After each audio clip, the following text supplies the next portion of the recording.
Hello, everybody. What's going on? This is the One on One Sports Show. I am Dante, Hey, what's up, everybody? I'm Shawnee.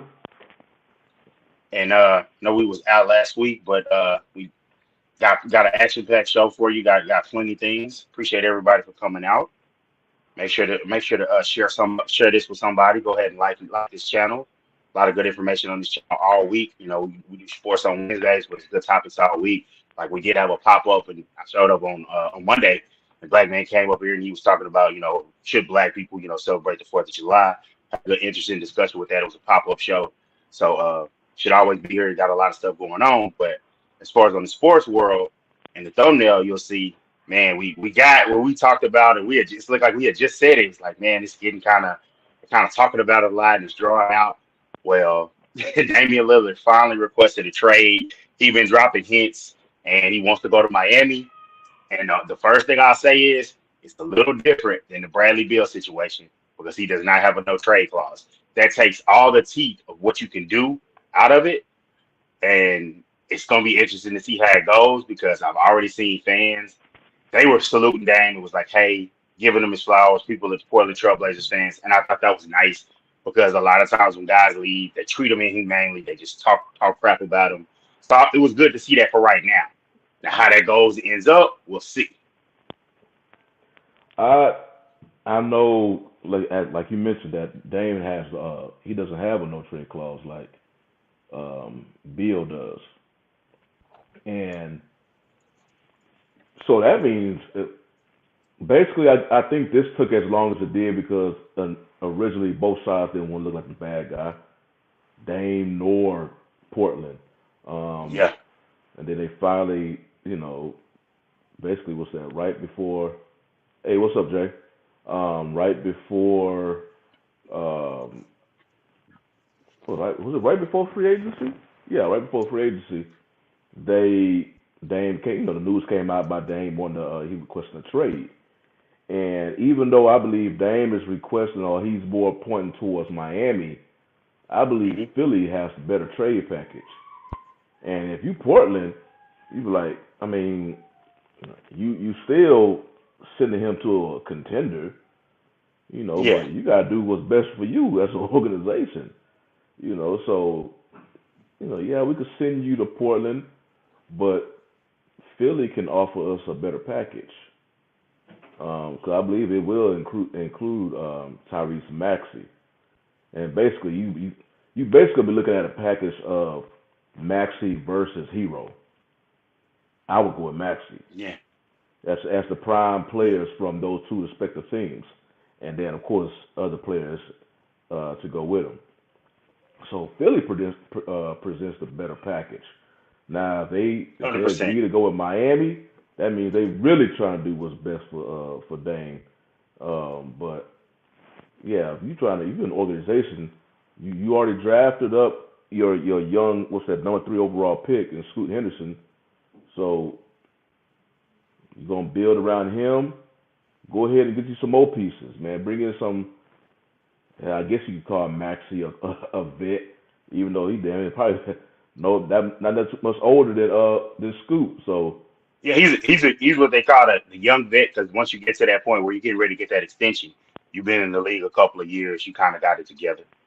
But it's interesting to me because just I know the timing of it is what it is, but it's kind of like if we're gonna be real, it seems like they were like, look, you have one big chip to get a trade.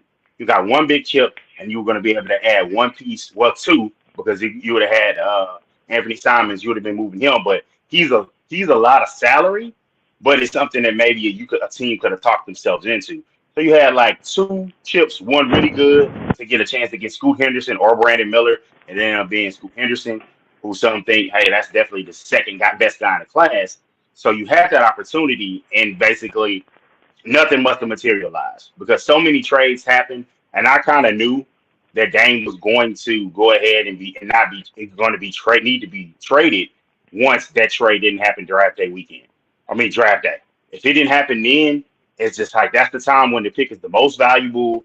All the chatter has been going back and forth. You've been fielding calls for weeks. was you knew you were going to have this trade. So you've talked hypotheticals with a lot of different teams, or you should have been. And so I would say probably the part that's the toughest, but it's not on Dame.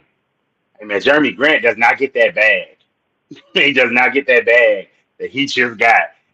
If they know for a fact that moving Dame, they probably would have told him, Yeah. "Hey, we're going to go," because as a team, they had already been spending, so they didn't have to worry about the cap floor. And I'm mentioning the cap floor now. Put a pin in it when we talk about the rest of free agency, namely the Houston Rockets. We're going to talk about that cap floor. We're going to get back to that. But right now, we're going to stay on Portland and the fact that they gave him that big, I think, $165 million extension. And it's just like next day, Dame's like, "Hey, I'm out." It's like, oh, and they're not going to they can't. They would be looking so bad if they reneged on that deal. Absolutely terrible if they reneged on it. But it's a situation where you just didn't have enough. What's going on, Jay? You just didn't. You just didn't have enough to build the team. You held on to CJ McCollum for too long. Now you've held on for Dame a little too long. You could have got more earlier, but like you said, nobody wanted to look like a bad guy and just step in and do it.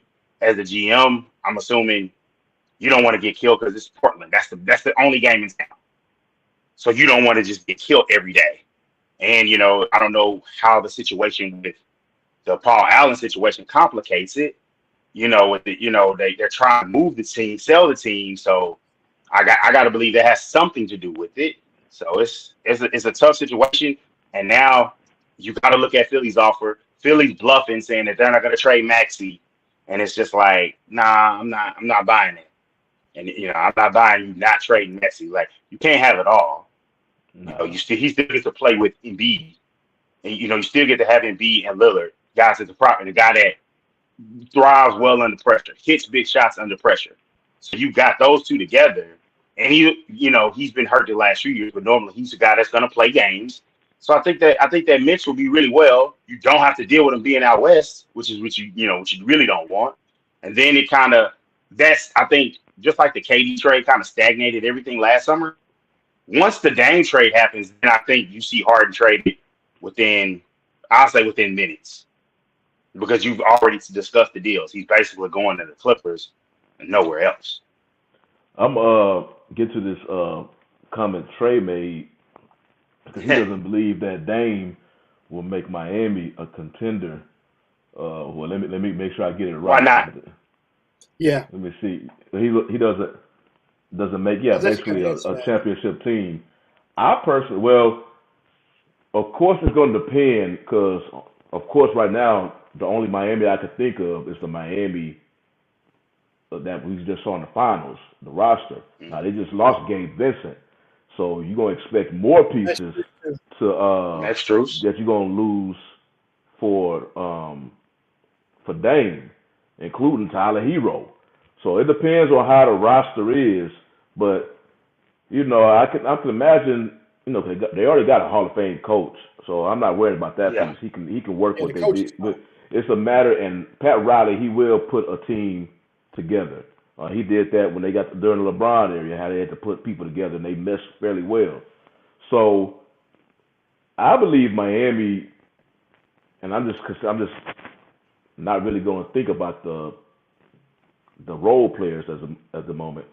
I think if they able to get my Dame, I think they will potentially be. I mean, I know people saying Boston because they got Porzingis. His health is up and down, so you don't know if he's gonna be available during the key moments of the season. But Miami will be able to compete with them with Dame, because they have two closers. Jimmy just wears himself ragged, because a lot of his teammates all of a sudden they'll kind of shut down a little bit in the clutch moments. So Jimmy but that's not Dame. Dame is more clutch, or just as clutch or more clutch than Jimmy.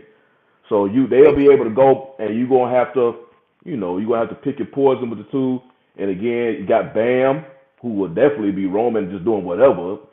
You may see more of the Bam that you saw in the finals, because he was actually their best player in the finals. And so I believe they can be a championship team, and they got some serious hurdles. It's gonna be interesting to see what Milwaukee do, because they just up in the air. I don't even know if they named a head coach yet. They just up in the air. So I don't even know. I mean, you got, I think, Brook Lopez. I think he's gone. Chris Middleton. No, Brook Lopez. You talking about the Bucks? I know he was looking at the Rockets, but he double dipped on them. No, he went ahead and he went back with them, but I can't remember the name of the coach they added. I know I think he's a former player. Huh? You talking about the coach for the Rockets now, Ume Udoka? Is that the guy? No, the coach for the Milwaukee Bucks. Oh, Milwaukee Bucks. I know who you're talking about. I wish you could find that video. They had them all three in a line, and there was the second guy. He's the new coach for them right now. Oh, Adrian Griffin. Adrian. That's Adrian. So I thought Mike Budenholzer was a good coach. He just, like several coaches this past offseason, playoff championship coaches that got the boot. So yeah, he had some blunders. He had some blunders, which you could say that's a fireable offense. I mean, just like Doc Rivers has had a lot of coaches had. Doesn't mean you're a bad coach, but in that moment, like I do subscribe to the theory that at times, man, you can make a point to fire almost any coach. You can make like a credible case. But my only thing I'll say is this: they've already stripped down the roster a lot to kind of make way for the salary of Dame. Basically, what's going to have to happen is it's going to have to be a multi-team deal.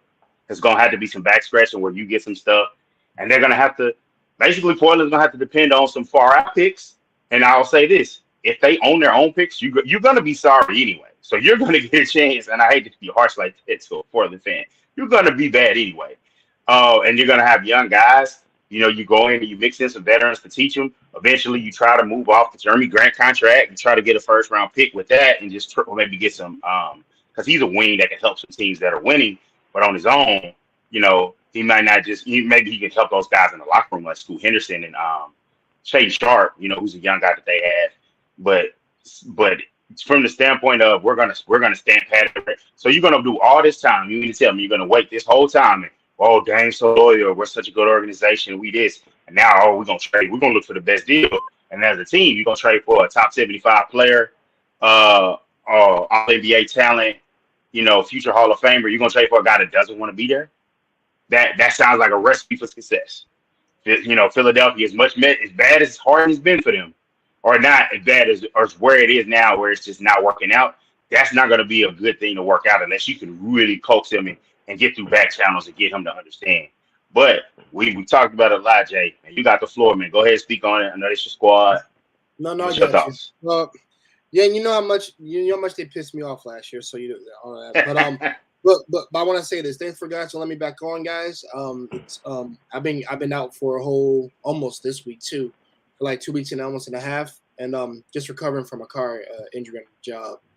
So this is just me being back. Finally got feeling better enough to come online and get my affairs in right.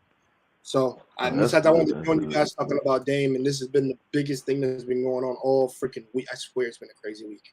It's like part want to talk about it, part don't want to talk about it. So, but I do want to get to what Trey was saying first, and then I'll get my little spill. Okay, I'll say this: for him to fit in Philly, yeah, you got to get rid of James Harden and all that noise. I personally don't want him in Philly because the issue I'm having is Joel Embiid. He chose too much for me. That's my problem, and I like Joel Embiid, but the problem for him is he got to be that two man. He got to be the two man. And he got to be like the superstar that he needs to be. Because if it's going to be Dame, because guess what? It'll be the Dame show. If Dame got to bail this motherfucker out, that's not a good look at all. And plus, I don't see with their roster, I'll be honest. Let's keep it real. Philly has gotten a lot better in the years that we thought they would have been. Last year they were good, maybe not in the playoffs as much, but they weren't trash. That's the thing. So they're in a better place to where like they're talkable now to be in the in playoff runs now because for a while they were not in the playoff run. Like just keep it a buck, y'all. It was first round. They were first round. They were knocked out in the first round almost every time, and I'm like, the process years though. Well, yeah, exactly. Yeah, that up like, where they gonna make it? Like they didn't make it that far. Yeah, and with the process years that it went to what Kawhi knocked him out with that incredible shot. This was the worst Yeah, year of all the years. This was the worst year of all of them. yeah. It was the Just worst. It was because the you worst were up one. 3-2. Yeah, they were up 3-2. That's what I'm saying. That's why I said I can't say they were trash because they were up 3-2. I'll say that. If it was like 1-4 and the Boston swapped them, I'm like, yeah, get that. You need that. You need more help than anybody else. But with and Milwaukee, Giannis is the star. That's just gonna be a 2-man squad. Let's just keep it real. Dame could just shoot it, and all Giannis have to do is just dunk that damn thing. And actually, probably Milwaukee makes a little bit more sense than the Philly, but because Giannis will catch them lobs. Giannis will take they shots. make a lot of sense. But the only thing they're gonna run into is they traded away, and it worked out. They traded away all those first rounders for Drew Holiday. So, and you can only trade one every other year. So we don't even know where that is with as far as them making those moves. Then they traded a lot of seconds. They use seconds. So like they don't have a lot of draft capital. They almost had to bring everybody back. It would be a good fit, but the thing is, Giannis is better than Embiid. But as far as what you have to give up, they basically don't have a lot to give up. So it's not like the Heat is gonna gut their team. But for the Bucks, they could give up a few more. They could give up some certain pieces, and it could work out. I just don't see them for having any young players. It's like I want them. You said what? You said I'm thinking bench players when you say that. I can't imagine any of like the main starting 5 squad dudes. I can't see that. I just can't see it. You wanna know why? Because you don't need Lopez, or you can't even trade him right now. You can't trade Chris Middleton. No. Why would you trade for Drew Holiday? Other than salary matching, why would you trade for Drew Holiday? Drew Holiday for Dame, but I don't know if people really want that. I don't think that would work. Like, because you're going young, so it doesn't. So it's like, why those teams have a fit, and we've seen it, huh? How old is Drew? I believe is like 31, if I'm not mistaken. 31? I'm gonna look it up real quick. Yeah. I thought he was 28. And I'm like, yeah. Nah, he's one of them guys. It's 3 of them. It's 3 of them in the league. 2-3 more years. Yeah. But I was just asking about that. But the thing is, I think it could work. Like Milwaukee makes more sense than Philly for me. Oh, he's older than I thought. He's 30. He just hit 33 in June. Oh, yeah. You're right. I just see that the Bucks got the Lopez twins. They got his brother on there too. Yeah. Robin as well. No, I got you. But for I can speak on Miami now for that. But that's just funny to me. I'm just like, yo, all them dudes is old. Brooke, Milwaukee, except to be honest. But so he. What's up, Sir? Yeah, how you doing, Sir Hill? So for me, he would fit Miami. He would fit the problem that they were having in the finals, and also Shiny said it best. Like Butler is running himself ragged, trying to be like the clutch shooter to get all them points in, and then he has to rely on Dame, who's having a hard time on some regards. But if you replace that with Dame, that just spreads out the floor for all three cats. Like I said, you have Dame that can shoot from anywhere outside. They can shoot anywhere. Both Bam and Jimmy can get shots in the post. Jimmy's used to getting his difficult shots. Bam's good underneath the rim. Once he gets serious and plays like he did this year, then because I was actually surprised that he actually got better around the Boston and Nuggets series because his defense was a little bit better, and also he was spreading out the floor and actually getting lobs and doing stuff. If you can execute on those fronts alone, then that makes them kind of like a dynamite squad to beat.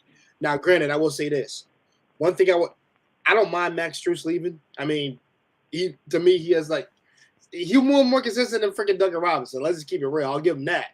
But Gabe Vincent, I wouldn't have gave that motherfucker up. That's me. I wouldn't have gave him up. Depending on how much money, what's up, Hank? Depending on how much money he was asking about. Your team, Dante. They said they would. They said they wouldn't give up more than $8 million. They said it wasn't going past 8 for him. Yeah. And the mid, he got just under the mid-level exception. The mid-level exception was like 12 and change. He got 3 for 33, so he got 11. He got an average of 11 per season. So that was too rich for the blood. They didn't want to give it to him. Yeah, exactly. And I understand that. And that's why I'm saying this is a benefit to this cat over here because this is his Lakers team. I got him. And I said, well, considering what he just did in the playoffs, he don't choke and he actually gets tough shots in there. Because he's a shooter. That's gonna help LeBron out. That's gonna help LeBron and Anthony Davis out. Yeah. It depends on what rotation they'll have him on, but I can't see him being part of the main set first. He'll probably be like a second team, like part of the From what I've seen, yeah. From what I've seen, he's going to be a part of the second unit, but he also solves the problem. And I know I'm going to get into more of it later. He solves the problem if D'Angelo Russell has one of those times where it's like, hey, bro, you really only affect the game with your shooting and your scoring. You show the playoffs, hey, when it gets tight, you're better defensive teams. It's tough for you to get to the cup. So it's all jumpers or nothing, either mid-range or threes. If that's not working for you, we got somebody to come in off the bench. That's not just, we didn't just leave it to be D'Angelo Russell and the rookie we drafted. So I do like the game move, but switching on Miami, you guys, what do you think about that young guy you guys got? Would he have to be a part of the deal? Jovic? Oh, you're talking about Nikola, what's his name? Nikola, he has the same name. But yeah, Nikola Jovic. Yes. Because he's 22. I don't want to say Nikola Jokic because it sounds like the freaking star. I know. It's Nikola Jovic, I think, because it's Jovic. And so you have him. You got a 20-year-old. That's you got a 20-year-old. Okay. You have obviously salary filler in Duncan Robinson, and then you have, I would say, Tyler Hero, but he's more so built for a win now team. So do you move him? And how do you work with that? And you make a good point. You make a good point, Trey. Those taxes are important, but I've heard some NBA players don't look at it as much as for the taxes. They don't really let it bother them. Sometimes they just want to go where they want to go to play with certain players or whatever. Because if that was the case, they sleeping on the fact a lot of guys late in their career, they go to the Mavericks and then they end up staying because of the taxes. So I hear your point. Probably with the Heat. I think a lot of them probably get like rental homes. They keep their homes wherever. Like I just say Chris Paul, even though he's like towards the top, but his family always stayed in LA, even when he was in OKC and Houston, So, but I doubt. He says I was joking, bro. He said I doubt Dame can. Yo, I go lie, bro. If players did that, I go lie. That's the funniest. I mean, but Dame is older though. The thing is, Dame is older. I will say the 26-year-old don't give a damn. But when you close towards the end, like one player I know for a fact took the deal he took because he had been playing his whole career in California was Kobe. And the reporters, whoever had the scoop, was like, he took that last deal as a golden parachute because he's like, look, I played my whole career here. And so he took so. So I know you might have been joking, but there is some truth to it depending on the player. Especially some guys are more savvy with it than others. Some, don't care. But it has to be a multi-team deal. And I want to say, I don't know. The Spurs just got into a trade.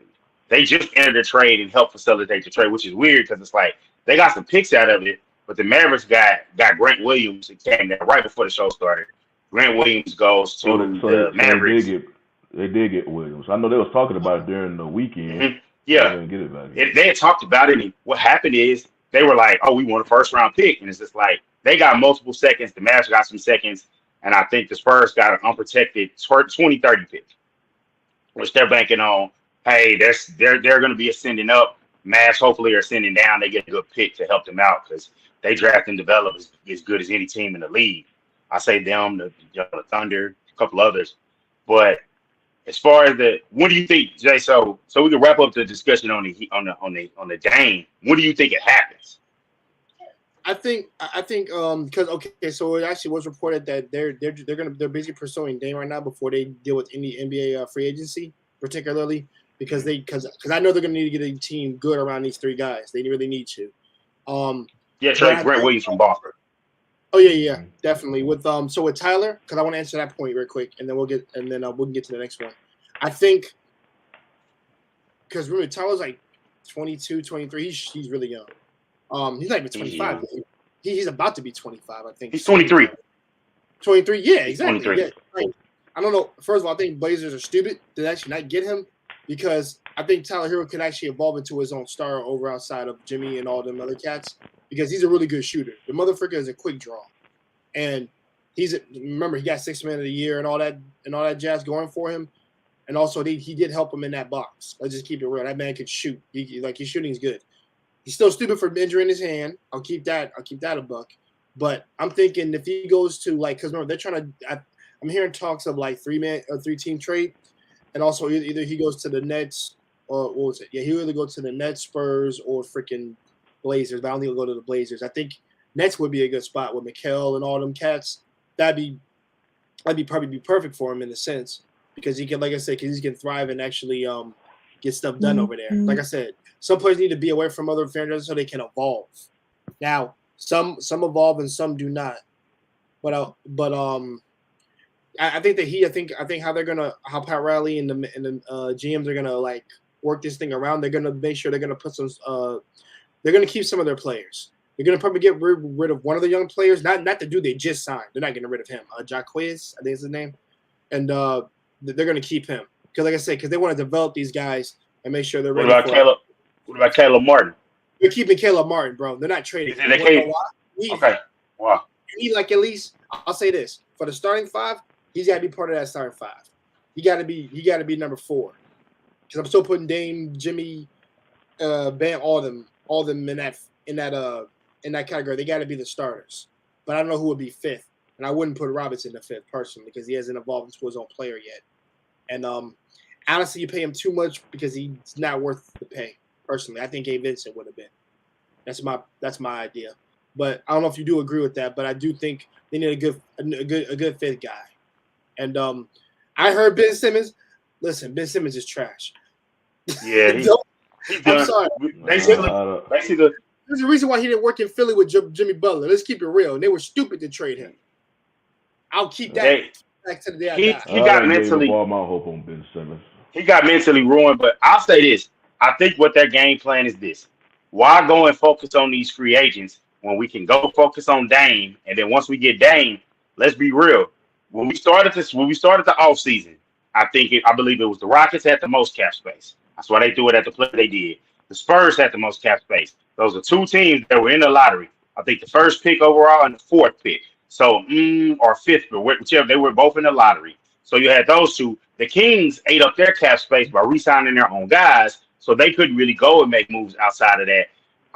Who else? The Pacers had cap space. They spent it on Bruce Brown. So we're looking at all the teams that didn't have a lot of cap space. The teams that had the cap space were bad teams, and it was a weak free agent class. It's like musical chairs. The money's gone. The money is the chairs, and so now you got guys that are going to be taking minimum deals. Like who's the guy that the Lakers had that they let go? Malik Beasley. I think he just had a vet minimum deal, and he had a chance to make $16 million, but he just couldn't get the jumper right, couldn't stay in the Lakers rotation. There's going to be guys like that available. Now, Christian Wood is not a fit for the Heat, but that's what Bleacher Report I was just reading has as their top free agent available. But I would say somebody like a PJ Washington, that could be a guy that could be a 4-man for you. And, and he's their number 2 because, he played 73 games last year, so relatively healthy, 37.5% from 3. So he's playing the 4-man. You got, Bam at the 5. I think you guys picked up Thomas Bryant, so that's your backup big. So you and then of course whatever you have left after that, after you get Dame. So there's players and pieces available. Plus for a team was it Max Strus, Gabe Vincent, and who else was it? The Caleb Martin, were they all 3 the guys that they found that were undrafted? Mm-hmm. Yeah. Okay, and a team that defined that. Duncan. So you got a team that can find players that are under the radar. Like, right. I don't think they're tripping. They're like, hey, let's get the stars here. Let's figure it out. And then, of course, I know it's cliche and we hate talking about it. Culture. So you get a guy like Dame that's already about that, and then you got Jimmy who's about that. But I think it helps a lot because if you get enough younger pieces and you have enough bench depth, you really need to bench depth for those 82 games. Everybody says the regular season doesn't matter. It does have some value. If you can get through it as healthy as you can, I do see teams that, man, they get gassed by having like James Harden used to get gassed. I don't want to like the obvious standpoint of my team, but James Harden's the guy that used to get fatigued doing all that work. Then you get to the postseason, and it's just like, dang, I wish you had a little bit more juice. With those 3 guys, especially Dame's 25, Jimmy's older and Dame is older, so they're in the same class. But if healthy, they're both playing. They'll load manage them. They'll make sure that they're right. I think the move works because with Boston, there's still one thing in the room. There's one elephant in the room. I still don't have a guard that can set the table and get things going. Malcolm Brogdon couldn't get traded because his medicals were terrible. So it's going to be a while before he's healthy. So you're dealing with a hurt guy, good but hurt, 6 man of the year. And you have obviously the Jaylen Brown, Jason Tatum experience that sometimes it looks amazing and sometimes it's like one of y'all got to go. Jaylen Brown is up for the max extension. So he probably doesn't want to leave. He probably figures, let me take this deal, let me get this bread. And then if it don't work out, then deal me. You got Tatum, of course, who you're going to give it to. You know, he's a guy that's always in the MVP conversation. And you got Porzingis, her guy. But the biggest thing for me is they kept Time Lord, a.k.a. Robert Williams, a.k.a. Time Lord. They kept him. So if you have the lineups where it's like, okay, Porzingis can't work a switch. Pull him out, you put Williams in. Hate to give any credit to the Celtics, but they're having a solid offseason so far. They couldn't afford Grant Williams because with the salary cap, the new salary rules with the tax difference, they would have been paying $40 million in luxury tax for this deal. Couldn't do that. But what's going on, Heat? What's up, Hank? Man, what's going on, fellas? What's happening, baby? What's happening? That's all Now good, let's man. get into these old off-season transactions that happen pretty much as soon as free agency started. You know, the clock turned, midnight, free agency deals. Yeah. But I was surprised, though, I guess you could say a lot of the big names or key names in free agency, a lot of them all went back to their original teams. Because if you notice in the NBA right now, a lot of teams just weren't interested in doling out the big bucks for players. They'll rather take care of their own or, take care of more players than you see these big name free agents who happen to come up, that was available and they was expecting this big contract, but they're like, nah, we good where we at. Or they will get somebody who's significantly cheaper and at the same time take care of their own. So that's what I found interesting this offseason. Like a lot of the big names, you have some, of course, move, but like Bill and look like Lillard, two big names, but they leave and be a trade. Teams are trying to get something back for them. But the whole free agent, you got Kyrie waiting, and he was basically waiting, and then basically I read something he was trying to use Houston as a leverage point for Dallas. I don't know how much Houston was offering him. But obviously he went back to Dallas. It was some other. You had Westbrook, but he took a significant pay cut to stay with the Clippers. Yeah. But I believe he fits with the Clippers, though. I believe he fits with the Clippers. And it was somebody else. It was somebody else who agreed to just stay put. Man, I forgot. Well, Chris Middleton. He could have had a chance, but nobody didn't want to come up with the big money, so he went back to Milwaukee. So that was just interesting. I saw that. Yeah, it was his injury history, and then Kyrie is Kyrie. So I don't know what you're gonna put that. That's a different category. So it was just interesting how some key names who you would think had a chance to go to another team via free agency, but nobody really. You wasn't hearing anybody knock on their door. Man, I mean, I'm pretty sure some teams was calling on, they was talking to somebody, but it's just they all fairly quick. I remember when free agents just started, I was just getting notification after notification on my phone, boys just signing left and right. I'm like, damn, y'all not getting no time. And some of the biggest news has been the extension, and that's what it said. I was listening to the front office show, and they were like, "You think, next year it's going to be a great free agent class?" Guys start taking those extensions because I think what the league wanted to do is I know it used to be kind of like you wait until you exactly hit the market, then you sign the deal. Sometimes guys are just taking the money early and it's wiping out the free agent class, and it's still good for the middle level guys. I'll say more than any league, the middle tier guys, and man, them mid salaries are starting to look sweet. People was talking bad about Dylan Brooks, not realizing and the man made the All NBA team, second team All Defense. And it's a sucker born every minute. Rockets came out and gave him the money. And the thing is, you have to spend to the cap floor, so you can't just sit on the money. And the Rockets, I think they had 9 draft picks in the last 3 drafts. So that the Rockets rookies don't make no money. They had all this money sitting. They've been taking they took the John Wall deal and other trades. So they had to spend it on somebody. They overspent for Brooks and Van Vliet, but you needed some people that can come in there as vets. It's messed up that they did Silas like that, but that's the game. That's the NBA. So you got Van Vliet to set the floor, and he can shoot. He can defend. He can play off ball. You let Jalen Green do his thing. You get to put the rookie that you got, the Thompson twin. He gets to go to the bench, come off the bench, and do his thing. But Dylan Brooks, he gets a lot of crap, but he'll be all right. He gonna agitate people. He just got to tone it down a little bit. He'll be all right with them, and I think Joker's a good enough coach. They'll win. They'll win enough games. They'll be pushing for a plan. I'm not saying they'll make it. They'll push for it, and that's a big step forward. Then you plan on the next year. It's like Jalen, you ready? You want that extension? He needs to have a big year this year. You give him the extension. Next year, your eyes is on the playoffs. Yeah, what you got, Hank? Excuse me, man. I didn't think Kyrie was gonna leave anyway. I knew that was just a front. He just negotiated, but he did what he should have did. Negotiate for more money, a bigger check, and that's what you're supposed to do, right? And I'm all for, guys who's been dedicated to you. Take care of home first. That's a must. It's like me telling you I'm going up there and taking care of you, but I'm letting my lady and my son and my grandbaby out in the cold to make sure you good. The hell with you, tell you I ain't nothing against you, brother. I got nothing but love. But I gotta take care of the basement first, right? I gotta make sure everybody else good. Then I come over and extend any help I can with you. And that's how I think it should be. As far as a team. So I like that concept. I'm glad the teams are starting to do that. But yeah, as far as the Westbrook, Westbrook pretty much lied a low ball deal. But I think he has no choice, man. He's been to too many teams, and every team he's been there, hasn't been no success ever since his days at Oklahoma. So, I think it's like, damn, he's just really here to sell tickets. And he's home. Yeah.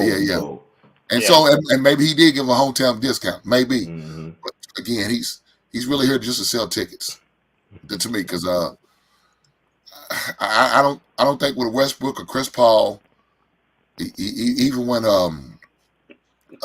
Carmelo Anthony was in the league, those guys are not going to win an NBA title because they're selfish. They got that selfish mentality. I think they chased the money from the giddy up instead of chasing the ring. Didn't get the money. You know what I'm saying? I think that's what happened to them, and now they're suffering. Now, I believe Chris Paul probably would have had a chance if David Stern never let that deleted the trade, with the Lakers. I believe he probably would have had a chance to get one in, but it didn't happen. So it is. That's part of history, right? So as far as free agent, I like guys going. I like the moves. I'm not impressed with none of the moves the Bulls are making. Bringing Cody White back is a waste of goddamn time. Why do we still got Billy Donovan as a head coach? I don't know. He need to take his ass back to college. I'm done with him. And for some reason, affirmative action is still going live today because we got all these goddamn white boys at the Bulls and they not giving us nothing. What the fuck is going on here, man?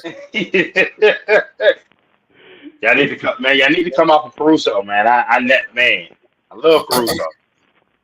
Lakers fans are trying to get that dude back since he came. They've been trying to get. I never wanted him to leave. They've been trying to pull that dude back to LA since he started balling in Chicago, man. Hey, look, man. If that's gonna help us get some other good players, I'm all for it, man. we got a couple of affirmative action hires that y'all can have too if you want them. Since we was talking about the Clippers, it's kind of I don't know if we've ever talked about this or not. It doesn't have to do nothing with the free agency, but it was with the Clippers. Now I remember a point. It was a comment that Stephen A. made about Kawhi Leonard, and he was saying that Kawhi Leonard is the worst NBA superstar player of all time. In the meaning that it's not his court. His game speaks for himself. Yeah. When he's on the court, he's a top 75 all-time player. But when you think of a superstar, even if a team does not have, like Portland, I don't say Portland. Portland don't got no championship aspirations, but they had a superstar with Dame. So with Dame, they can at least sell, promote the image of Dame, commercials. He's just an idol down there in Portland because he could still he's a great player on the court, and then they can at least make money off of him and promote him off the court. And he's available to play. So fans, they favorite player on the team is Dame. They want to go to the game. They know they're gonna see Dame play. So at least they're not really looking at going to no NBA Finals, but at least they can go to the Moda Center and watch their favorite player play. Well, in LA with the Clippers, yes, their best player by far is Kawhi Leonard, but he's never on the court. Dude is he's just gone. He's hurt always or doing something. And then they try to do this whole load management throughout this whole season. His first series hurt again. So like, damn man, we can't play you in the regular season. You're gonna get hurt, and then we load manage you in the regular season. Break. So and then he doesn't have a personality, so you can't promote the dude. So I'm like, man, what the hell, man? You a superstar. Your game is a superstar, but a fan can't come to the arena to watch you play because you're not going to be there or you're going to be on the sideline. And then us as a business, we still got to make money as a corporation. Yeah, we can't promote your image because you don't say nothing. We put you in the front of a camera, I guess, if you want to make money off his goofy laugh. I'm like, damn, man, I'm like, what can we do? So that's why when he said he was the worst superstar, I'm like, yeah, I see where it comes from because you can't promote him. You look at it like that, you got a point with it. And Black Man, I saw what he said. He said the Lakers have never won another title with Bron. I'll say this: go ahead and put number 30 in that boat too, because we ended that dynasty. We went ahead and ended that. And so good luck with Chris Paul. You know how that's gonna go. So that's all I'm gonna say. All I'm gonna say is, hey, we went to the West Finals. We got a little bit better. I ain't saying we're gonna win it, but we in the hunt. All I care for at this point is being in the hunt. I don't want those days where we were stacking up Brandon Ingram and Julius Randle and that shit was terrible. I don't know how people follow their teams that continuously tank. That was awful. You have to watch for individual development. For the love of the game, I can watch the love. That's what Rockets doing now. but seeing that, it's tough, and I feel bad for you. It's rough. It's rough. Exactly, but have fun with Chris Paul, man. What I say about Chris Paul though, Chris Paul is a leader. Chris Paul is a leader because when he was originally traded from the Rockets to the Thunder, nobody was thinking what the Thunder was going to do that. It took the Rockets 7 games to beat the Thunder in the playoffs. He had that team. So, Chris Paul, he will do his leadership. I'm not looking at the Chris Paul of old as far as his constant game-breaking ability, but he obviously has that. He brings something to the team, in particular behind the scenes. Because the teams he go to, they play a whole lot better with him on the roster. Look at the Suns. That's why I was down on Devin Booker. I was like, bro, y'all keep selling me Devin Booker, and all I see is 60 losses. Chris Paul gets there, we go to the finals. Look at the Rockets. The Rockets were the best when Paul, and then they let their ego with James Harden. And it just went pushed them out. Went down. Because when the Rockets kept going against a juggernaut, but they played the juggernaut better than any other team in the NBA with the Golden State. And then when Toronto won that title, you already knew that Clay and KD was not going to be available the next season. As soon as when Toronto won that title, you already knew them two players were not playing next season. So I believe the Rockets just said, okay, that's the hump that we always could not get over. They just lost 2 of their better players. Let's run it back and go make another run for it now. But because you remember, they got embarrassed that postseason because they lost against the Warriors without KD. Rockets was so pumped up all season because they lost Game 7 without Chris Paul. The next season, they saw the Warriors again in the Western Conference Finals and lost in 6 games without Kevin Durant. So then they wanted to change everything. So that's when they traded Paul and got Westbrook, and it's never was the same. Then they had to start experimenting with Westbrook, trade their center just to give Westbrook a better chance of being more productive. So but when Paul, I noticed what the teams that he go to since he left the Clippers hell, even the Clippers. His teams win. So it's going to be interesting to see how he is with the Warriors, even though I'm foggy on how he fits with that team because he'll slow them down. Yeah, The Warriors can I play want to up see. pace, Yeah, I so want to see if that that's what works. I'm curious about. I need to see because And I want the them. I want Warriors are them. a fast-paced team. Then they move through Steph and Clay, and like their Yeah. ball movement is quick. It's not like we slow and then we no. Unless he's gonna be Everybody with the is the second unit, Warriors. that's the only thing I They know can how see. they play. They're not slow. They move quick. He'll destroy the second unit. He'll pick that apart, and he'll be Yeah. playing against weaker players offensively. But I think it'll be I think it can. I don't know. I want to see how he does with Kaminga, how he does with bigs, getting them the ball and just where they And want I it, would not be and that being surprised a if big part of it. their game increases. I would not be surprised just because that's what he does. And that's one of my, I really like Jonathan Kaminga game though. I really think he can be a player. I know he was, you can't. I know guys were getting mad that they were saying people are pouting. I want young players mad if they not getting in the mix. If you cool with not being in the mix, and we here and the bullets is flying, and this is what we've been preparing for. You with the Warriors, so you thinking I'm gonna be playing in the May and June. If you cool with just sitting back, I'm trading. So if guys are chirping a little bit, then you don't want to whine too much. But I'm glad they was doing it. Moody was a guy that's pretty good too. So I think though I think the Warriors are banking on internal development because they did lose DiVincenzo. They lost him as well. I think he went to the Knicks, and so he's a good player. But I'm gonna let y'all go because you know who I'm ready to talk about. So I'm gonna let we can go talk about the other teams, but I can do a whole show. What'd you say? I said the Spurs. I know.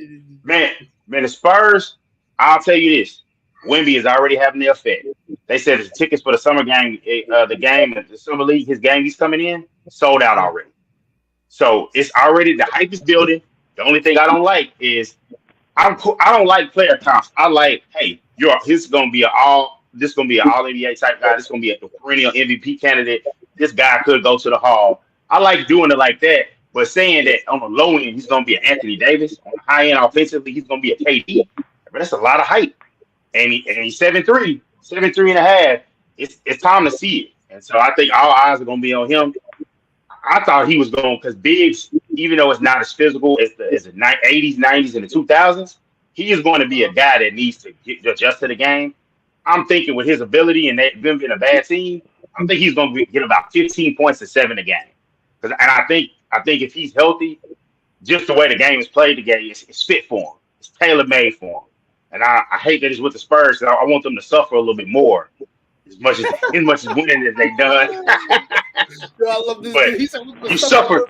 Yeah, I'm good for some sports hate. But yeah, they got again. You had Duncan. I mean, they had the picture with Duncan, with Robinson. I mean, with Robinson, Duncan, him, Tony and Parker. Sean Elliott. People forget how solid he was as a guy. You got a Frenchman in Tony Parker that could teach him. They got it tailor made. We talk about rigging stuff. I don't want to do the conspiracies, but come on, y'all, come on, man. But I think it's gonna be good for him. Pop stuck around and got one. Like Pop, going to retire, bro. Going to retire. But it's gonna be fun to watch. But he is their best coach. So just keep it a buck. He's the best coach. He is. But I can't wait, especially locally. I get to see the Mavericks game, so I get to see all 4 of their matchups. That's already rolled into my cable stuff. So anytime they play, I know I'm tuning in via the app or something because I'm gonna catch that Friday because I want to see him. I want to see because I don't think he's ready for it. These guys in the league are gonna try to punch him, bro. They're gonna try to catch you. They're gonna try to catch that body. And I can't wait for him to go up and they try to catch him. And he's like, bro, I'm 7'3". And they swat the ball. He's cocky. I'm ready to see it. I'm ready for the Wemby experience. I've been kind of calming down until he came here because I was like, bro, I can't get excited for Christmas and in May. I'll get excited in November. So I'm ready to see what he does. He'll adjust. He's gonna adjust. I mean, he'll do like Chet Holmgren right now. He getting a little bit more muscle mass. He'll do what Giannis did. Giannis came in the league skinny. So them players, they put themselves in that lab, man. They come back, give them about 2 or 3 years, be completely. Yeah. It depends how they want. Them strength and conditioning dudes. It depends on what you want. Because I think with Wemby, his biggest thing is his skill set. He does not want to lose his skill set and his footwork and all that. That's what they were saying of his workout in France was. So I'm pretty sure they hit the strength and conditioning for the Spurs. They were like, okay, if this is what you want to do, we're just gonna have to make you stronger, and so he can take a little bit banging because he don't have to worry about. It's really only two centers that will enforce themselves really in the game, and that's Embiid and Jokic.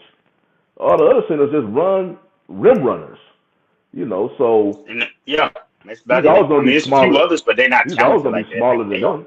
He's always gonna be smaller than Jokic and Embiid. So you might as well just stick to your game plan because you never pay, unless you just all of a sudden just bloom up. But just stick to your strengths, do workouts to get your, make sure you can just bang. And I just worry about his length. He's so lanky. Hope he don't get injured because he's just so long. So But I think he'll be all right though. we talking about every team in the West, but you got to Sean, you just mentioned it. You got to mention Denver. They didn't lose much. Nah. Well, except what's his name? Bruce Brown. Bruce Brown. That's That's it. one dude. They can replace him. Yes. I think he was a six man off the bench, wasn't he? So yeah, he was a six. Yeah, not a starter. They didn't lose. You know what I'm saying? And so your top 8 is really not affected that much. Nah. They are the defending champs, and it wasn't even close. In every playoff game, it wasn't even close. So I believe Boston would have gave them a better matchup. Preparing matchup. for second place in the West when it comes to Denver right now because they the team to beat. You know what I'm saying? Jamal Murray's still young. Jokic still young, and Gordon's still young. I mean, you got Porter Jr. Still got some youth to him. I mean, and then you got a few veterans like KCP, old Laker guy. Yep. You know what I'm saying? So, yeah, it's. I got Gordon. Yeah. Like when people, and that's one of those moves as a team like Denver. You make that move when it's like when they made it. I was like, "Oh, that's a good move." But you need to, and then you see everything play out over time. Then another offseason, you can't get big name free agents, but you can get mid-tier guys. KCP, a guy that's won a championship. Now you got 2 rings. He got rings. He got 2 rings. So it's a valuable piece. And the salaries you have if you need to make another trade. That's something I couldn't wait to talk about. You have in the league today, you have to have you get the 2 max guys. You got Jokic, you got Murray. Those are max guys. You got your KCPs of the world. You got your other max guys. I mean, your other big money guy you paying is Michael Porter Jr. And I think towards the end of this deal, you have to know, hey, are you going to be the guy? Or if you're not going to be the guy, you got to move him for other pieces. Keep Murray and Jokic, and you keep them as your big 2. But they had to take him, and it's worked out. Yeah, he's turned into a guy that when he wants to, he's 16, he can defend. But that 3 is deadly. I found out the hard way, getting swept. It's like, man, we worried about him, and then boom, here comes Porter Jr. with it's like, dang, got to call that timeout. They just put the lead back up to 10, and it's like that hurts. So they're a team where it's just like, hey, they got it. I know they lost Jeff Green, but that's it's one of the older players. Christian Brown got to step up. That's a guy that was young, getting experience. I got my buddy that's a Jayhawk fan. He was like showing me the memes. He won at Kansas. He won in high school. Now I was like, God damn, I'm tired of hearing goddamn Kansas. That's why I wasn't tripping about the whole Phoenix stuff.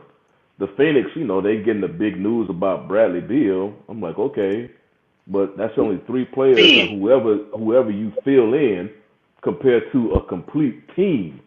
People it's a team game. This team, that's what made the Warriors so deadly during their juggernaut years. There was a complete team, and then they added a piece that was a complete team. He could fit damn near any system with anywhere. That was the thing that made them. So you just take a team that was playing better than how Denver was playing last year. That's why Golden State was just like a juggernaut. Do I see Denver as a potential dynasty? Nah, not yet. It's way too early. They just won a championship. Because same thing people saying about Denver this offseason, they were saying the same thing about Milwaukee. So it goes back and forth. You got to earn that title being a dynasty. You got to win multiple titles. Damn near go through at least back-to-back title appearances. And damn near maybe 3 out of 4 years at least get to the NBA Finals and win at least 2 of them to be making your way towards the dynasty label. But yeah, I still believe Denver is the best team in the NBA. Boston can challenge them, but they need a point guard, and they kind of up in the air to me. I believe the Clippers they always going to be an ultimate dark horse. They can challenge anybody in the NBA, but their two best players, are never available. If Kawhi and PG can stay on the court, they can beat Denver. They can beat Denver, but hell, you just don't know. They gave who beat Clippers? That was Denver. They beat them in the first round, right? No, that was somebody else. No. Denver beat the Timberwolves in the first round. Who beat Suns, the Clippers? The Suns. And the Clippers gave the Suns all they can handle with just Westbrook. So yeah, yeah. I think it was Westbrook plays like he plays. You add a PG and a Kawhi. They will be able to hang. They'll be able to hang with the Nuggets. Yeah, because I'm surprised to get two of them on the court at the same time. Yeah, that's what I'm saying. And what I'm worried about at this point is the injury takes something away from you every time. I know we're getting close to the end of the show, but you lose something every time, and now it's happened so much for Kawhi. I wonder how much he has left. Like I was hearing on, first of all, if it's not working out for Paul George, the podcast P episodes, they're looking pretty good from them clips, and so he got a career. He might not be playoff P, but podcast P, that might be his thing. He can talk in the finals and all of that. But they have the pieces on paper, but when it comes down to it, it's just I don't know how much they got left because Paul George at like 6'9", 6'10", being able to handle the ball, being able to guard, smaller guys, guard big wings. It's like, and then you can put that guy with, Kawhi. I don't know how much Kawhi has left to be that two-way guy, but you still hear about how strong he is and how it's like hard to get from him. Like they was talking with DeRozan was like, hey man, you're not gonna be able to do this. He's gonna get every move he wants. You just gotta deal with it. And it's one of those deals that's like they have all of that. You have a damn good coach, and for whatever reason, they always not for whatever reason they always stick it to the Lakers. We haven't beat them in a while, and they just punish us. And then now I've seen if we good enough, if we don't play them in the playoffs, they gonna figure out a way to lose. It will be fine. Like they got that banner, man. We run LA 18 or however many games, whatever they got. No banners up in the arena. This they last year here. So congratulations on your new arena. Go put up no banners over there. But I'll say this from the moves the Lakers made. I feel confident. Like I said, I know Black Man, was talking crap and it's like, hey, I ain't gonna be one of them fans that's gonna go on and pour the Kool-Aid and hey, we gon' nah. We had a solid offseason. We brought back a Gabe Vincent. We brought back Austin Reeves at a good number. I was a little worried about the $100 million, but they kept saying it since May, like we're gonna match any offer. And you do that because if you tie up your cap space, you have to wait until tomorrow to make an offer. You have to wait till the end to make the offer. Then your cap space is tied up, and then the league business day starts on the 7th. So if you don't get him, then you got all the deals and the transactions gonna come. You kind of get left, holding a bag of nothing. But letting go of Beasley and Mo Bamba and picking up Gabe Vincent, I like that. You got depth. LeBron's gonna miss games. He's older. AD's gonna miss games. So you got a young center in Jackson Hayes. But I would like if Christian Wood can't really just find nowhere, I wouldn't mind him coming and being like, look, if you play well with us, you gonna get a bag next summer. Because he need a career rehab because it was supposed to be with Dallas, fell out of favor there, heard it was some off the court stuff. He just got to go somewhere for the minimum, get it going, and probably not even a 1+1. It just needs to be a straight 1-year deal. But he might want to go to. Well, he wouldn't make. I don't know. From what I heard, he probably wouldn't make it in Miami. He couldn't make it with the Mavericks, and let's not act like that's just the pinnacle of all winning and the culture wise. So I don't know, but I would say if the Lakers could make a move like that, but I'm cool with the fact that part of the reason we lost, man, LeBron had to work so hard, and we were still like 13 seed. He had to work. He had to play. We were playing like every game was a must game. And watching Lakers post games, like, man, we really need this one. Then you lose a game, you're like, oh, you're mad. Like when Maxi Kleber hit that 3, and I was getting ready to go out and hit the streets, man. That almost messed up my night. It's like, God damn. All you had to do is get a rebound. Anthony Davis fouling 3-point shooters. And so it's like, hey, look, you ain't got to be stressed like that. So if they can be in the 6 seed, 5, 6 spot, you ain't got to worry about them extra games for the old, for they say Anthony Davis, the old body, LeBron, the old man. If you can work it like that, you get to the playoffs, you kind of saw him. And we took them young boys' best shot. We took the young Grizzlies. We took a shot from them. We know they had some guys out.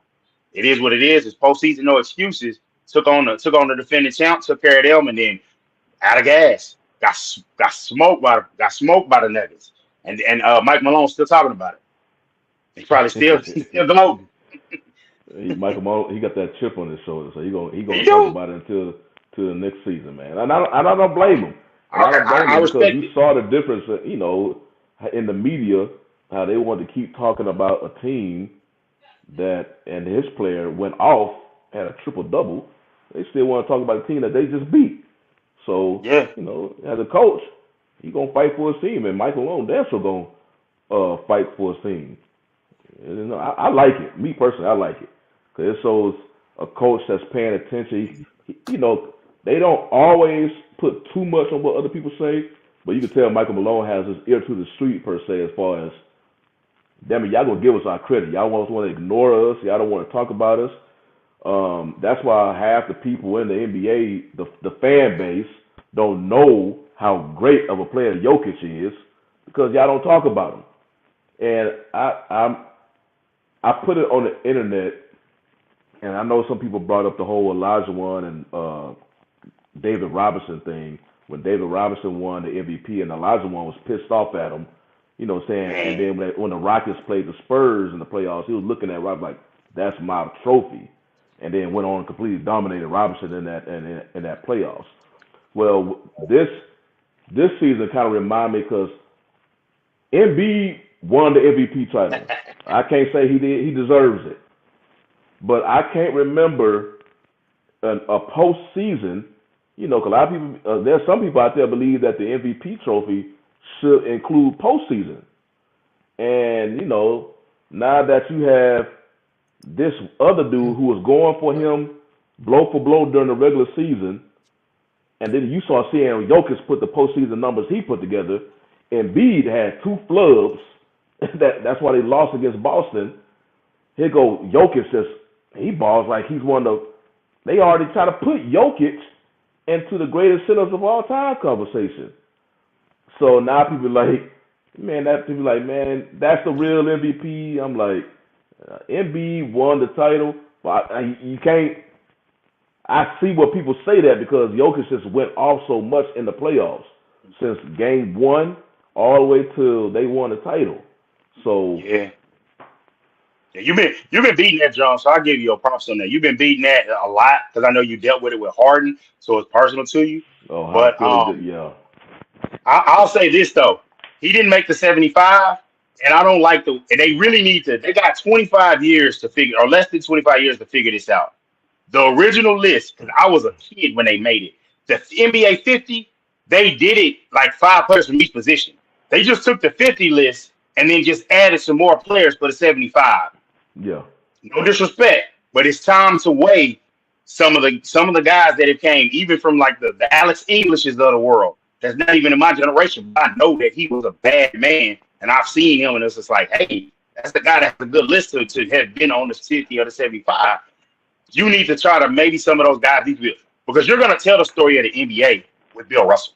You can tell the story with that. You can tell him with, Red Auerbach, those coaches. But some of the guys, they need to evaluate and not just do the format they did and just get the absolute best players. And Joker is a guy that you can almost guarantee he's going to be on that 100 list when they do the 100 players, because what he's doing, and I was explaining to some Mavs fans, I was like, I know you may not want to hear this, but with the 2 MVPs and then the way the run he made on the finals, he may not be in that Wilt Shaq territory, but he knocking on that Dirk territory because it's like, hey man, I carry my team to the chip and I'm still going, and he's younger. So he has and he has a competent organization that's not going to get around all of his players after he won a championship chasing free agents. But that's another, you got to take that dig at Cuban. But I don't know, man. I also, we wrapping it up, Shani, I want to hear your thoughts on the Rockets I'm gonna set the table for you. Take into account, we talked about it. We said we was gonna get back to it. The salary cap floor, the fact that you had the non-drafted players, the trading players now that they aren't working out, but you had to spend the money. So you got to overpay with Van Vliet. You got to overpay with Brooks, but you got Ime Udoka, and you got Jalen Green, who you trying to mold into a star. You know, you failed to get out to Brook Lopez, but you put the bag up for him.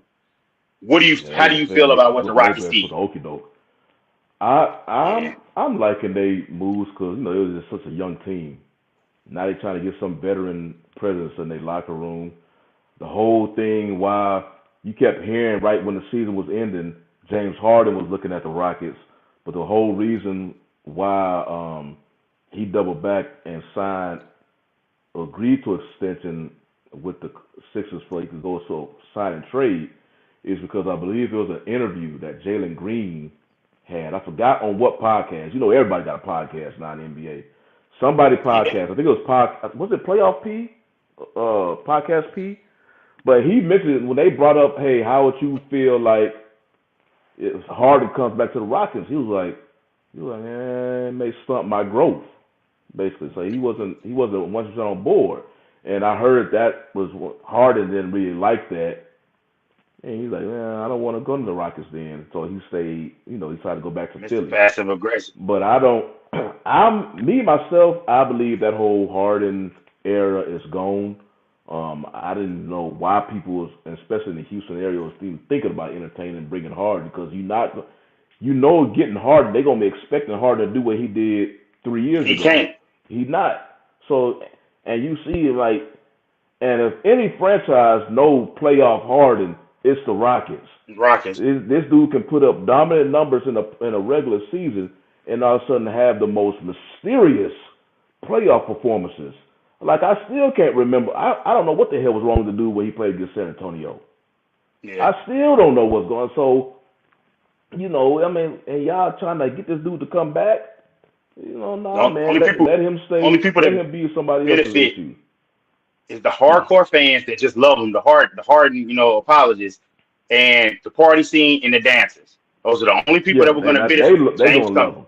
They gonna love him. It was gonna be a party. They were gonna party for 13 days and 13 nights. Came back. It was just gonna be wild. And it's just that's it. But he's not that player. You don't know how he's gonna be because Daryl Morey not be there. Daryl Morey is his hand holder. Fertitta. Because the whole thing in Houston has changed from the owner, the GM, now the head coach. It's a different culture than what Harden was there, and they were literally letting Harden do anything. That's why him and Westbrook are boys, but that's why Westbrook was kind of friction because it was like Harden coming to me this late, Harden, just doing whatever, and of course he already ran off Dwight Howard, he ran off Chris Paul. He ultimately ran off his friend Westbrook. That's when that whole Westbrook for John Wall trade, even though that really didn't do nothing because Wall just stayed at home. So, yeah, I like the fact that they got some veteran presence. I'm not expecting a whole lot from them this season. I just hope they continue to improve. That's basically it. It just kind of sucks. I don't have no NBA league pass yet. But it just kind of sucks, even though, I'm in the DFW area and Houston is technically in the territory. They don't show anything of that. They don't show any Houston sports up here. So I'm like, well, damn. They forcing me to pay money. I could use my sister's cable account. The damn GPS will find me and notice I'm not in Houston, or you out of territory, and black me out. I'm like, well, hell, man. I'm like, I can't watch none of y'all. I'm in the same state, and they don't care. Look, let me tell you, I got this Apollo app that I get every NBA, NFL game. It doesn't matter. So I use that, and I watch every game I need to watch. Any sport events I watch. So I'm gonna have to turn you on to it, bro. Yeah, man. I appreciate that, man. Because I'll be paying for league pass for these, especially when the Lakers are good. Oh no, I gotta have that league pass. I was like a fiend this year. I'd be waiting. I'd be like, look, they done dropped the price. We close to the fourth. Go ahead and buy the game. And them jokers will blow that game. I hated that, but spending that type of money on a bad team, I'd be like, man, that's just a waste. Like I would do something like that for my Astros because they've been playing real good lately. But back when they was 3 or 4 from losing us. 100 straight games in 3 straight seasons, I ain't gonna pay for no NBA We're not. league pass or whatever. I don't want to watch this team lose that much games. That's how the Rockets was. Man, you paying all this money and you just watching them lose. I'm like, man, nah. That's the word. Yeah, but hey, that's a hard ass right there, baby. It's a hard ass. I know we wrapping up, but it's about to get real interesting. I know sports is gonna be slowing down. I know we in baseball, but I ain't gonna lie, fellas. I'm already looking into. I'm about to start looking into fantasy, trying to see who I'm gonna draft and get that going. It's time, man. We get to crank the machine up. I know your Bears. You expecting much for your Bears this year? You said what? I didn't catch what you said. You expecting much from your Bears? Because I like what they did. We gonna win the NFC North. Okay. They gotta worry about Rodgers no more. The boogeyman is gone. He owned them. He owned them. Yeah, well, he owned the whole division. I ain't gonna lie. So, but we gonna win the NFC North. We gonna do our damn thing. I think that's what's the plan is for us. But when you said talking about fantasy, I just had a call today, letting the guys know how we're gonna lay it out, and our plan is for fantasy league this year. So, man, so you got to get that league to stop taking so many teams, bro. You got to go and get exactly. That's what's having me on the fence. I'm like, man, the dues keep going up, and so in y'all respective leagues, how much teams do y'all have? 12 max. 12. How much? What about you, Hank? Yeah, 12.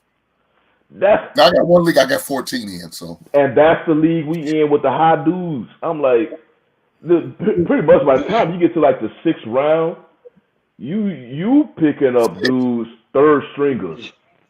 I'm like, dude, third round. I'm like, man, it's too much, like, man. what the hell?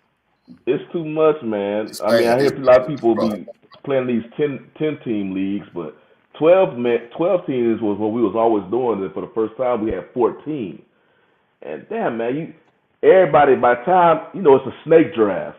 So by the time I picked my pick, and then by the time I picked again, the running backs was damn near gone.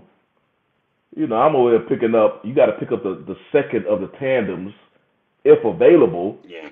Because I'm like, man, and don't let me get, it's just a whole lot, man. I'm like, I don't know. I'm debating. This may because the dues are going up, and it's just. I'm debating about doing it again this year. I'm like, damn, man. I'm trying to get it together for my Facebook page. I'm trying to do one because I was supposed to do one. I've been running that Facebook page. My Facebook page. If I want to join Sports Number and Culture on Facebook, I've been doing it for a little bit, and I was just like, I'm thinking about doing a league because I'm trying to get with my other group. My main one I do.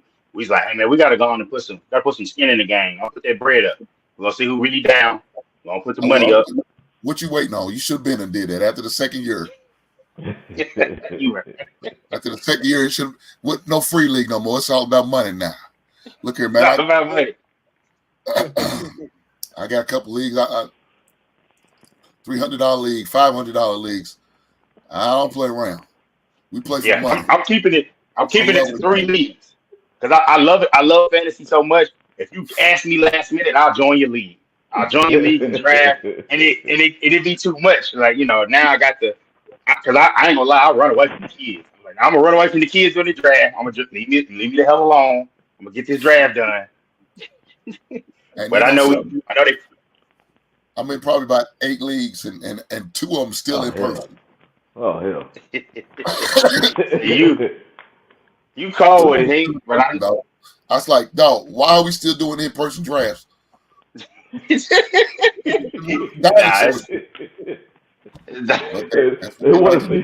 want to see your eyeballs, man. They want to see your eyeballs. They want to see it. Hey, I ain't gonna lie, it's still fun because you still get to talk your shit in person. Exactly. That's why I like about it. That's why I like about it. You get to, other than that, get some wings or something. Like, yeah, I'm with you on that. But hey, before they kill us, man, draft coming up next, man. And you about to have an awesome show. So you ain't got shit to talk about. Come on, man. Leave that man alone.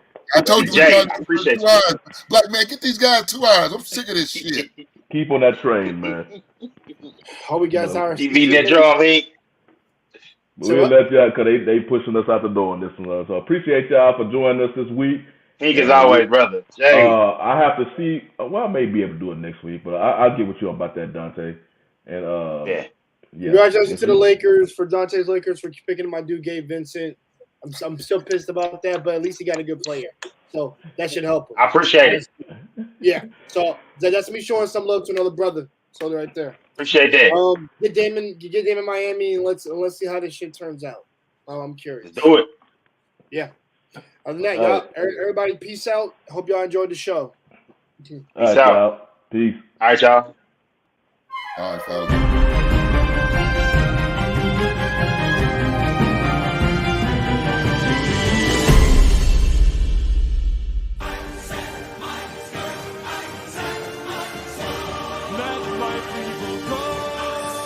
Go.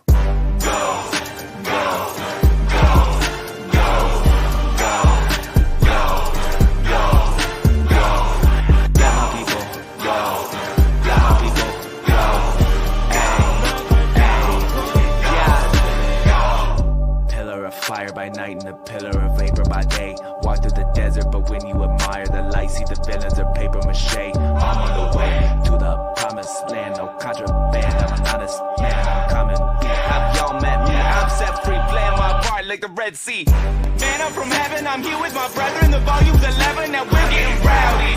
Swing from the scaffolding, spiritual happenings, miracles.